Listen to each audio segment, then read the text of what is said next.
من فیض‌الله و حبیبه در ناحیه کویبشوف زندگی داریم. شوهرم فیض‌الله سنگ محمد از ماه دکبر باز بی‌درک است.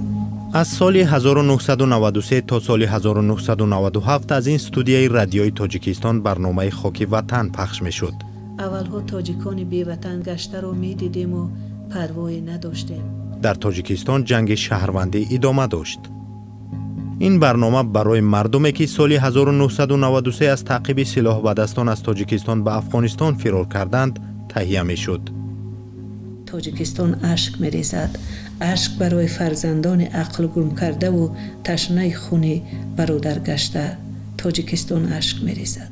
ما فرزند شما فرزند ما. در روزهای اول شمار پناهندگان در افغانستان 90,000 بود. 30,000 آن مستقلانه به غرب و بدخشان برگشته، 60,000 دیگر در آنجا ماندند. مردم ما جایی را انتخاب کرد که در اونجا هم جنگ بود.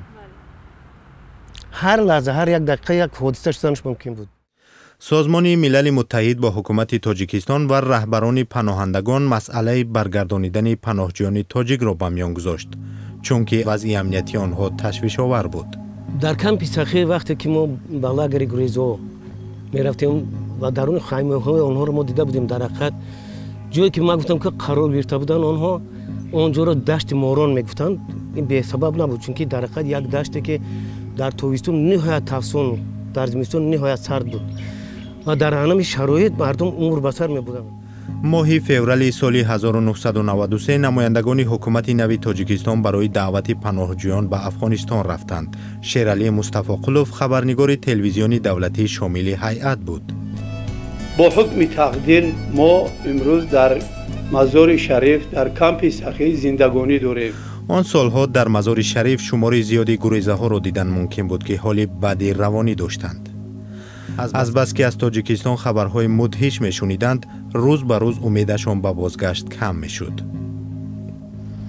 آنها اصلا زیر ترس و هراس قرار داشتن بودن. آدمانی که آماده به لب دریا می اومدن و از اونجا پس میگشتن، چون که جرأتی به وطن برگشتن نمیکردند. ترسشان جا داشت. گروه‌های مسلح در تاجیکستان بیدادگری میکردند و مقامات حفظ حقوق توانایی محافظت مردم را نداشتند. بعضی نفرهایی بودن که خلل میرساندن، لیکن اون معنی را نداشت که باید که اونها در افغانستان میموندن. هموطنان دور از وطن، شعبه مکتوب‌ها و آموزش افکار عموم برنامه نوبتی را برای هموطنان دور از میهن آغاز میکند. برای ژورنالیستان در این کار جایگاه خاصی قائل بودند که مردم را از دو طرف عامو به هم بپیوندند. اولین نامه‌ها را از اردوگاه‌های پناهندگان به برنامه خاک وطن نمایندگان حکومت و کارمندان سازمان ملل متحد آوردند. من 2 بار ثبت گریزها را در اداره و بینای امنیت به انجام رسانده بودم و به فکرم اولین نامه‌ها را نیز کارمندان امنیت آورده بودند. برنامه خاک وطن دوام 5 سال 800 مراتب نشر شده است و در آن 200,000 نامه خواندند. 110,000 نفر از 2 ساحل عمو به همدیگر نامه نوشتند. ما شب و روز رادیوی تاجیکستان رو گوش میکردیم و برنامه خاک وطن رو فقط انتظار بودیم که کی برنامه خاک وطن ما رو به تاجیکستان دعوت میکنند. این آواز شهرستان نباتو است که 23 سال پیش در برنامه خاک وطن صدا داد. او سال 1992 از ناحیه شهری توز همراه صدها نفر عامو را عبور کرده به افغانستان گذشتند. آنجا رهبری زنان فراری بود. صدای موسیقی خاک وطن بلند صدا میداد. همه مردم جمع شدن زیر همون یک رادیوی کوچیکی که در اونجا بود، زیر اون می نشستن. صدای کسی بلند نمیشد. همه انتظاری صدای خشتباری خود بودن.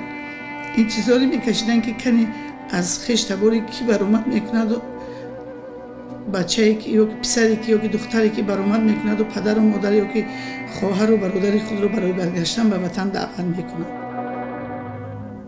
بگویم که همین جنگ سر شد در تاجیکستان، خوشبختانه بگویم که مردم تاجیک زودتر فهمیدن که جنگا مفهوم و فایده نداره. شیرعلی مصطفی قلوف 9 مرتبه به اردوگاه‌های پناهندگان تاجیکستان در افغانستان سفر کرده است.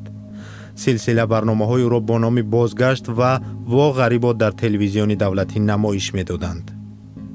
همون وقت گریزها هر یک برنامه که از طریق رادیو خاک وطن پخش کرده میشد یا که سلسله برنامه‌های با غربی آنها رو مردم حتی ثبت میکردن آورده یک بار دیگه تماشا میکردن و بین یکدیگر پهن میکردن.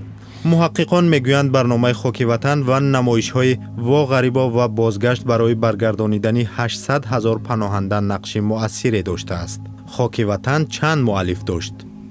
یکی از مؤلفانش ثریای شجاعت در جنگ شهروندی پدر و برادر را از دست داد. او میگوید نقل قصه های پناهندگان در برنامه های او به این خاطر پرسوز و گداز بودند. به این وسیله میخواست در محیط جنگ و بیرحمی ترحم را در دل آدمان بیدار سازد.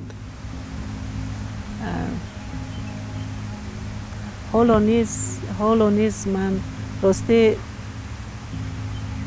وقتی که من اون ورقهای زرد که در ماشین که ما با دست چاپ میکردیم ورق گردانی میکنم، حالا نیز آن روزها پیش رویم میاند، حالا نیز اشک گلوگیرم میکند.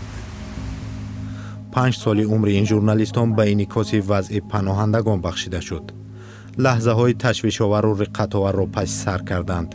گاه‌ها آنها را به طرفگیری نگفتن حقیقت عیبدار میکردند، اما خودشان میگویند به حدی که میتوانستند رسالت روزنامه‌نگاریشان را اجرا کردند.